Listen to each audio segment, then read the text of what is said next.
Assalamualaikum warahmatullahi wabarakatuh. Apa kabar pemirsa CNN Indonesia? Semoga Anda senantiasa sehat dan selalu berada dalam lindungan Allah Azza wa Jalla. Alhamdulillahirrabbilalamin. Senang sekali hari ini saya Meladia Rahma kembali menjumpai Anda dalam program kesayangan kita, Gapai Kemuliaan. Pemirsa, hari ini tema yang akan kita bahas terkait adab bertetangga. Bagi Anda pemirsa yang memiliki pertanyaan, Anda bisa menyampaikan pertanyaan Anda melalui email yang tertera di layar kaca. Namun sebelum kita bahas lebih lanjut, ada baiknya kita menyaksikan informasi yang satu ini.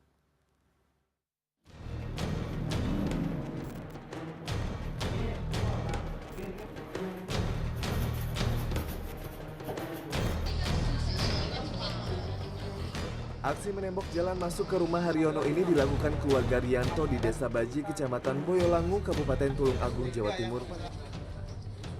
Tembok setinggi 2,5 meter ini pun menutup total akses satu-satunya menuju rumah keluarga Haryono. Akibatnya 4 anggota keluarga Haryono yang berada di dalam rumah sempat terisolasi selama lebih dari 10 jam. Menurut keluarga Rianto, aksi menutup akses ke rumah tetangganya ini akibat konflik berkepanjangan selama hampir 3 tahun terakhir.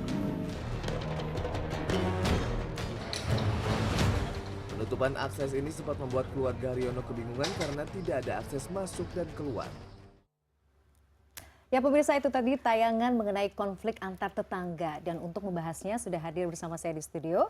Ada Ustadz Hilman Fauzi atau akrab disapa Ahilman. Assalamualaikum Ahilman. Waalaikumsalam warahmatullahi wabarakatuh. Terima kasih sudah hadir di studio Gapai Kemuliaan. Setia menemani kita untuk berbagi ilmu. Alhamdulillah. Ahilman tadi sudah melihat ya. Iya. Sedih rasanya, padahal kan sebenarnya saya ingat sekali bahwa ada istilah tetangga itu adalah keluarga terdekat. Iya. Tapi kalau kita kemudian berkonflik dengan tetangga, rasanya kan nggak enak ya. Iya. Nah, bagaimana kita melihat atau apa sih yang harus kita yakini atau kita amalkan dalam hidup bertetangga? Iya, Masya Allah, tabarakallah. Bicara tentang tetangga ya, tetangga itu punya posisi yang sangat istimewa dalam kehidupan kita. Bahkan jika kita melihat Al-Quran misalnya, Allah ingatkan kita untuk berbuat baik kepada orang-orang di sekitar kita, salah satunya kepada tetangga kita. Sebagaimana bisa kita lihat di surat An-Nisa ayat 36. Allah Subhanahu wa taala berfirman, A'udzubillahi minasyaitonirrajim. Wa'budullaha wa la tusyriku bihi syai'an. Dan beribadalah kalian kepada Allah dan jangan menyekutukannya dengan siapapun. Wabil walidaini ihsana. Dan berbuat baiklah kepada orang tuamu. Kemudian wabidil qurba, dan kepada kerabatmu dalam hidup. Yang ketiga waliyatama, dan kepada anak-anak yatim. Wal masakini, dan kepada orang-orang miskin. Wal jaridil qurba wal jaril junubi, ya. Dan berbuat baiklah kepada tetangga dekat ataupun tetangga jauh. Was sahibi bil janbi wabnis sabili wa ma malakat aymanukum. Innallaha la yuhibbu man kana mukhtalan fakhura. Dan kepada sahabatmu yang dekat ataupun yang jauh. Dan janganlah engkau berjalan di muka bumi dengan keadaan yang sombong. Lihat kalimatnya. Di awal ayat Allah memerintahkan kita beribadah kepada Allah dan jangan menyekutukannya dengan siapapun. Baru nextnya berbuat baiklah kepada manusia kan. Ada urutannya tuh. Orang tua. Orang tua, saudara, anak yatim, orang miskin, termasuk tetangga dekat ataupun jauh.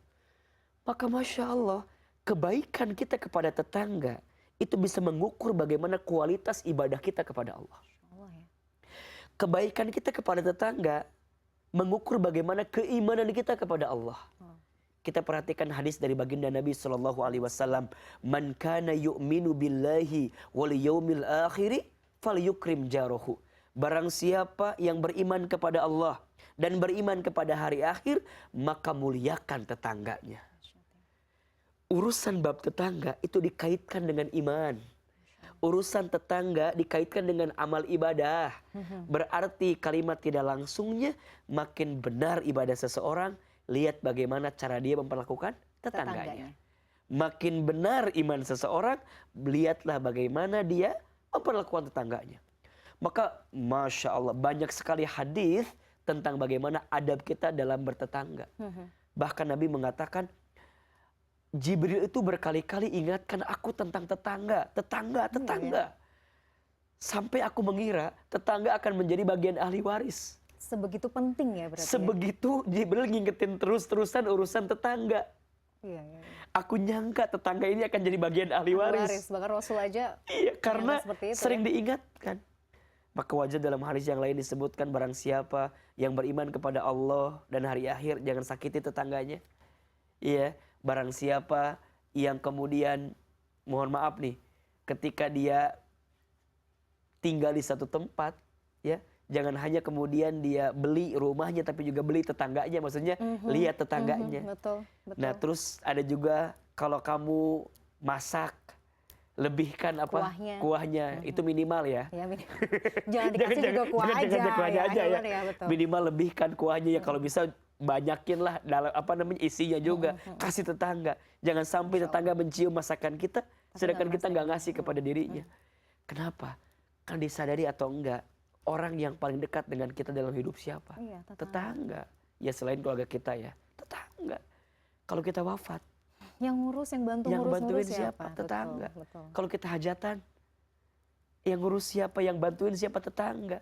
Yang kita ada kesulitan, yang bantuin pertama kali siapa? Tetangga.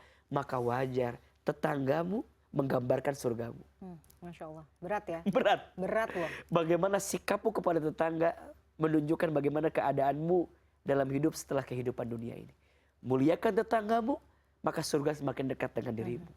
Tapi ketika engkau tidak memuliakan tetanggamu, boleh jadi itulah yang menghambat dirimu untuk mendapatkan surganya Allah Subhanahu wa taala. Tadi kan kita sudah lihat contohnya. Yeah. Belakangan tuh marak sekali. Saya melihat mungkin ada beberapa kasus lah dalam beberapa bulan terakhir begitu ya. Urusan nembok akses ke tetangga yang lain begitu. Nah, berarti kan memang sebenarnya gesekan antar tetangga itu sesuatu hal yang sangat mungkin wajar terjadi ya. Yang ya, biasalah ya begitu ya. Tapi bagaimana adabnya kalau kita memang berkonflik gitu loh sama tetangga supaya nggak akhirnya itu tadi gitu loh. Kita tidak mencederai adab yang baik kepada tetangga. Iya. Kita kan pasti juga harus punya apa ya namanya pandangan bahwa berita yang tadi kan tidak mungkin lahir begitu saja. Iya, betul. Pasti ada cerita lah. Makanya tadi 3 tahun ada story, betul. Ada latar belakang yang kemudian membuat tetangga tadi bikin tembok yang menghalangi rumah tetangganya gitu, akses ke rumah tetangganya. Wallahu a'lam bishawab, tapi yang pertama harus dipastikan apa latar belakangnya. Nah, yang kedua, ketika kita pindah ke satu tempat, ada pertamanya adalah kita harus temui orang sekitar itu. Gitu ya. Makanya ada rukun tetangga, yang ada RT. Nah, maka minimal betul. Kanan, kiri, depan, belakang rumah kita tuh kita sambangin lah, kita sowan lah, kita silaturahmi lah. Ya. Makanya juga ada begini, kalau kita ingin menjual rumah, jangan tawarkan kepada yang jauh sebelum kau tawarkan kepada tetanggamu. Jadi kalau ini Mbak Mila nih mau pindah rumah nih, mau jual rumah ini, jangan tawarin ke siapa-siapa dulu, tawarin dulu ke rumah samping kita. Boleh jadi dia menginginkannya juga. Saking luar biasanya bagaimana tetangga itu kan. Maka wajar ya Nabi itu Masya Allah benar-benar memperingatkan kita tentang tetangga. Bukan golongan kami kata Nabi jika ada seseorang yang menyakiti tetangganya. Ya Allah, berat sekali. Berat sekali. Nah, makanya juga kan tadi mungkin poinnya lebih kepada kita ingetin tetangga. Tetapi juga tetangga juga harus kemudian ngerti lah ya kepada tetangga yang lain. Kan gak mungkin orang tuh jahat sama kita kalau tidak ada cerita, tidak ada trigger yang membuat sesuatu itu terjadi. Maka kalau ada konflik ya komunikasi lah. Betul. Ya. Kan di dalam Al-Qur'an juga disebutkan ada beberapa tahapan yang bisa kita hadirkan ya. Ya berlemah lembut. Nah, terus kalau tetap dia berlaku kasar sama kita, maafkan. Sesudah maafkan, minta ampunkan kepada Allah. Terus bermusyawarah. Setelah itu baru bertawakal kepada Allah. 5 tuh, berperilaku lemah lembut, memaafkan kesalahannya, minta ampunkan kepada Allah tentang kesalahannya, bertawakal, kemudian bermusyawarah dengannya, yang kelima bertawakal kepada Allah. Itu sebenarnya sudah jadi solusi sebenarnya. Iya, kita bahas lagi ya. Nanti kita lebih detailin. Kadang-kadang suka emosi dan egonya itu loh, Ahilman. Susah banget ditekan. Betul. Nanti kita bahas. Pemirsa jangan kemana-mana, Gapai Kemuliaan akan kembali sesaat lagi.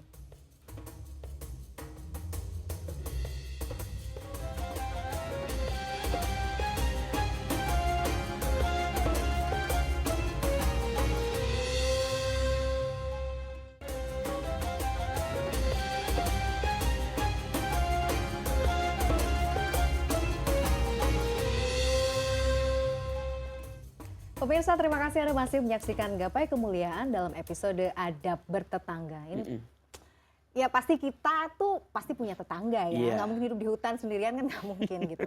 Jadi hal-hal yang mungkin sehari-hari kita alami itu bisa jadi juga menjadi sumber gesekan sebenarnya.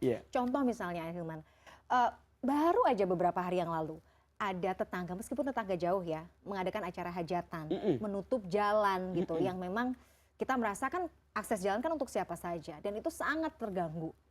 Gimana ya caranya? Mungkin kita ngingetin, dongkol gitu ya, tapi bagaimana seharusnya kita bersikap dengan kondisi-kondisi yang seperti ini gitu. Iya. Keadaan seperti itu ya tidak aneh ya. Dalam kehidupan bertetangga, bermasyarakat pasti ada. Ada misalnya tetangga kita mau bikin hajat. Tentu mungkin kalau hanya di rumahnya kan gak cukup. Maka dia harus menggunakan area umum, area jalan. Nah ini ada pertamanya bagi yang mengadakan hajat. Satu izin. Sama siapa? Ya sama warga setempat. Khususnya kan diwakili oleh RW dan RT. Boleh izin. Ya. Yang kedua terutama yang harus dinotis adalah orang-orang yang dekat dengan wilayah yang tempat hajatan kita. Kanan, kiri, depan, ya kan belakang itu dilihat berapa rumah. Izin, komunikasi. Harus nah, ya. Kalau kemudian tidak mendapatkan izin jangan dipaksa. Jangan ngotot. Jangan ngotot, berarti memang tidak maslahat. Betul. Ya kan? Betul. Tapi semua bisa Ustaz asal ada uangnya. Itu terserah aja ya. Kan kadang-kadang ada kan. Ada yang begitu. Ada yang begitu. Enak kayak nggak ada uang. Ya, kalau gitu. kita gimana? Kalau kita gimana?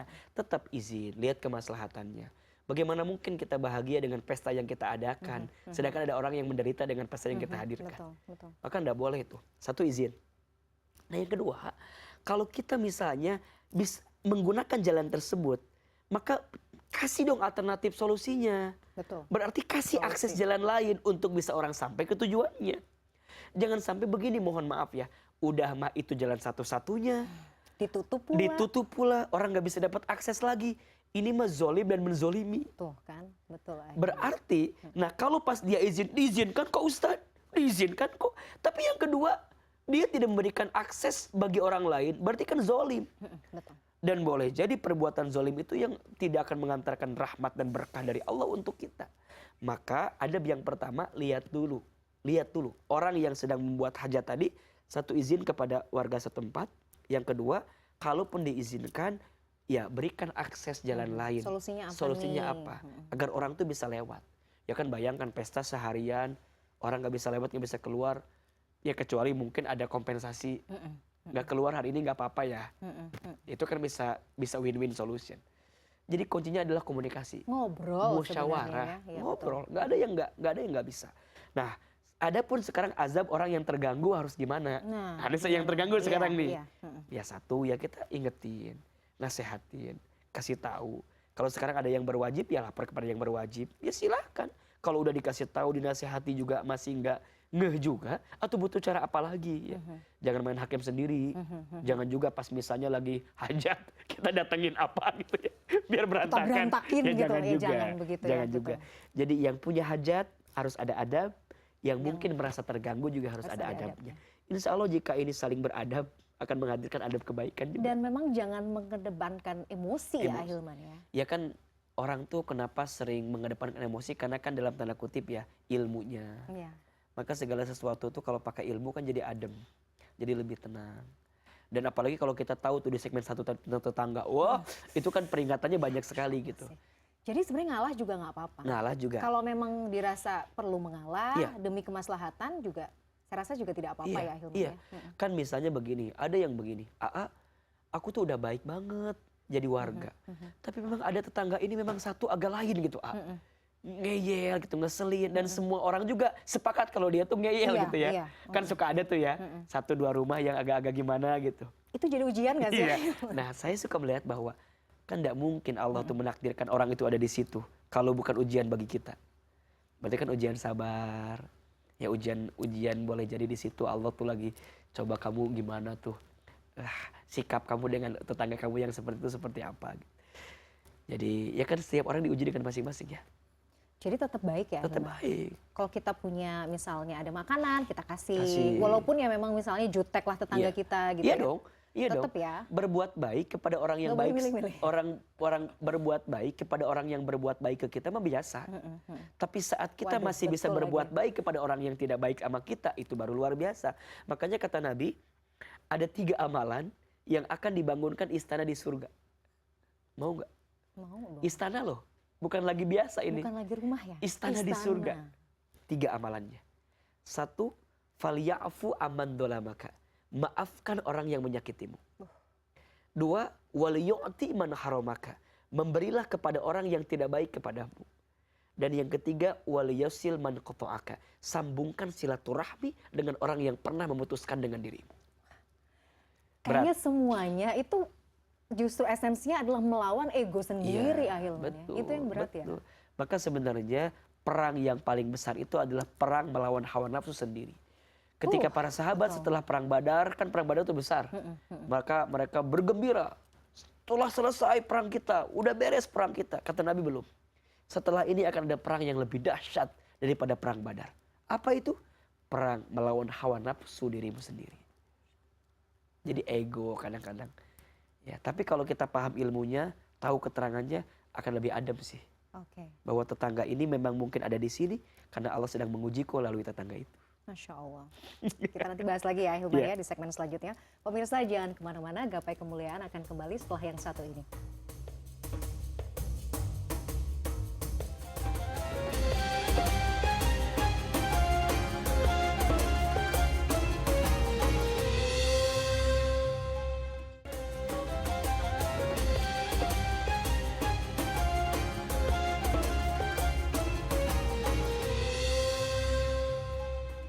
Ya pemirsa, terima kasih Anda masih menyaksikan Gapai Kemuliaan dalam episode Adab Bertetangga. Ahilman, kita Iya. lanjutkan lagi ya. Pengalaman pribadi juga. Misalnya ada mobil tetangga yang parkir di depan rumah, ngalangin jalan kita gitu ya. Itu ini udah berkali-kali, kadang sudah diomongin kok ya masih begini gitu ya. Gimana ya Ahilman, harus memberikan penjelasan gitu supaya ngerti gitu kadang-kadang. Iya. Eh, Kalau sudah diingatkan, sudah dikomunikasikan, tapi tetap aja begitu, ya sudah berarti babnya ada di kita untuk lebih sabar menghadapinya. Oke. Memang ada beberapa kisah yang mungkin bisa menginspirasi kita ya. Dulu di zaman salafus soleh, ada seseorang yang punya rumah. Rumahnya itu, mohon maaf ya, sering ketetesan air sama tetangganya. Iya. Tapi dia merasa bahwa tetangganya itu kan, kalaupun aku ingetin, nggak mampu untuk menyelesaikan. Oh, iya. Karena mungkin keadaan rumahnya mungkin ya kurang gitu. Mungkin secara Makanya ekonomi juga. nyepret lah ke rumah kita atau kemudian ngalir ke rumah kita. Tahu tuh, kesel memang. Tapi kemudian si orang yang punya rumah ini membiarkan saja. Sampai di titik pada akhirnya Allah mengambil usianya.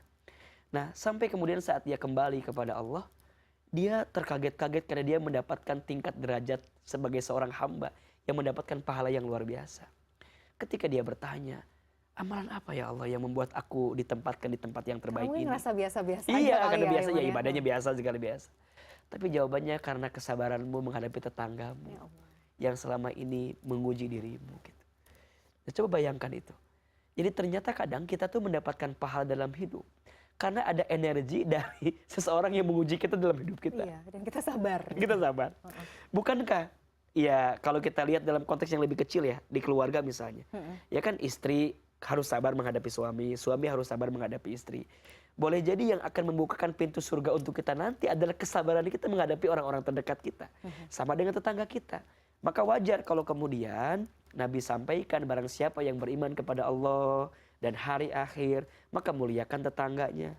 Bahkan bukan hanya tetangga ya, nanti ada lagi muliakan tamunya. Jadi kalau ada tetangga, ada tamu, kemudian ada orang-orang yang kemudian hinggap di hidup kita, itu bisa jadi energi yang membuka kebaikan untuk kita. Maka sebaiknya belajarlah untuk lebih punya hati yang lembut lah menghadapi tetangga kita. Ya kalau mau sih ya kita kan pengennya tetangga tuh baik semua Iya. gitu ya. Tapi ingat ya, kita tidak bisa merubah arus ombak yang datang. Yang bisa kita rubah adalah bagaimana tubuh ini belajar berenang. Jadi kontrolnya ada di kita Yang sebenarnya. ketika ya. ombak itu datang kita bisa mengarungi sederas apapun ombak itu. Begitulah hidup. Kita nggak bisa menenangkan keadaan orang lain. Yang bisa kita tenangkan adalah diri kita terhadap sikap orang lain. Tetangga kita bolehlah mungkin menyakiti kita, nyinggung kita. Tapi kita tidak boleh menyakiti mereka. Nah, bab yang tadi tuh kayak mobil parkir depan, ya sampaikan aja kan. Kalau sekarang mah kan mungkin ada yang bahas gini, ya itu mah kan salafus soleh, itu mah kan orang dulu sahabat, kita mah tuh Kita apa, mah apa, imannya juga gitu. kan suka gitu kan Suka kadang-kadang gitu kan. ya, benar-benar. Ya udah kan, justru mereka itu jadikan ibroh oleh kita, pelajaran kan. Ya udah kalau nggak kuat ya udah komunikasi, ya tanya. Sebenarnya polanya sama, tapi mungkin case-nya macam-macam ya. Betul, ahilman. case-nya sama. Buah yang misalnya kemudian jatuh di tetangga gitu, Ya. gitu misalnya. Apakah sudah jadi hak kita atau tidak? Ya, secara kepemilikan itu punya siapa? Punya yang punya. Yang punya. Maka tanya kepada yang punya. Ya tapi kan yang punya juga daunnya ke kita, Iya. rantingnya ke kita, Ganggu ganggu rumah juga. kita. Komunikasi, iya kan? Ngobrol. Apa sih yang tidak bisa diselesaikan dengan ngobrol? Yang khawatir, mohon maaf ya, ada orang yang tinggal di satu komplek perumahan, nggak kenal sama tetangganya. Apalagi maksudnya di kota besar, ahilman, Ya, yang sudah mungkin. sibuk dengan pekerjaan. Nah. Kadang-kadang mau silaturahmi ke tetangga aja kayaknya kok ya nggak ada waktu gitu. Iya, kita bertahun-tahun tinggal di situ, nggak Nggak kenal tetangga betul. kita. Itu Sedih banyak nggak? terjadi ya. Sedih nggak? Itu tamparan buat saya juga sih sebenarnya. Maksudnya iya, jadi kita harus lebih Karena ramah mungkin gitu. saking sibuknya kita dengan kehidupan dunia kita, saking kita lupa orang-orang terdekat kita. Dan poinnya adalah manusia itu makhluk sosial. Ya. Yang dalam hidup tidak akan bisa hidup sendiri, pasti membutuhkan orang lain. Karena nyatanya kita hari ini hidup ada peran orang lain. Ya. Betul? Exactly. Betul. Waktu kita lahir yang bantu siapa? Orang lain. Kita belajar yang ngajar siapa? Orang lain. Waktu kita nikah dengan orang lain. Waktu kita sakit dirawat orang lain. Bahkan nanti kita mati, yang ngurus siapa? Orang lain. Jadi ternyata hidup kita ini gak bisa sendirian. Ya. Dan pasti butuh orang lain. Dan orang lain yang paling dekat dengan kita adalah tetangga kita. Hormati tetanggamu. Muliakan tetanggamu. Masya Allah. Jika ingin mendapatkan kemuliaan di hadapan Allah Subhanahu wa Ta'ala. Jadi terakhir, ahilman, bagaimana kita harus menjadi dengan segala macam tantangan gitu ya. Harus tetap kekeh, mantap untuk kita bisa menjadi tetangga yang baik. Ya. Kita harus punya apa namanya? Punya pegangan. Apa yang harus kita terus ingat gitu. Ingat. Ya. Kita bicaranya adalah bicara tentang keutamaan. Iya. Biasanya orang tuh kalau bicara tentang keutamaan amal, dia akan punya motivasi untuk beramal itu. Maka pemirsa CNN Indonesia, yakinkan kita tentang keutamaan memuliakan tetangga. Iya. Satu, Ingat terus. ingat gitu ya. terus. Yang kedua, ingatkan juga dengan apa namanya ya, dengan hukuman atau dosa ketika kita tidak memuliakan tetangga kita. Wow. Kita akan makin hati-hati. Ya. Nah, baru yang ketiga, kita coba beramal, berakhlak dengan tetangga. Satu, tidak menyakiti. Dua, terus berbuat baik. Kalau nggak bisa berbuat baik, jangan nyakitin. Minimal. Minimal, iya. Ya kan? Pertama, tidak menyakiti. Dua, terus berbuat baik. Kalau nggak bisa berbuat baik, jangan menyakiti. Yang ketiga, memberi dan menerima pemberiannya. Oh, itu menerima juga. Iya. Dan yang keempat, menghormati dan menghargai tetangga kita. Masya Allah. Setiap Udah, orang itu tuh kan aja. punya, ya, ingin kamu dihargai, ya hargai orang lain.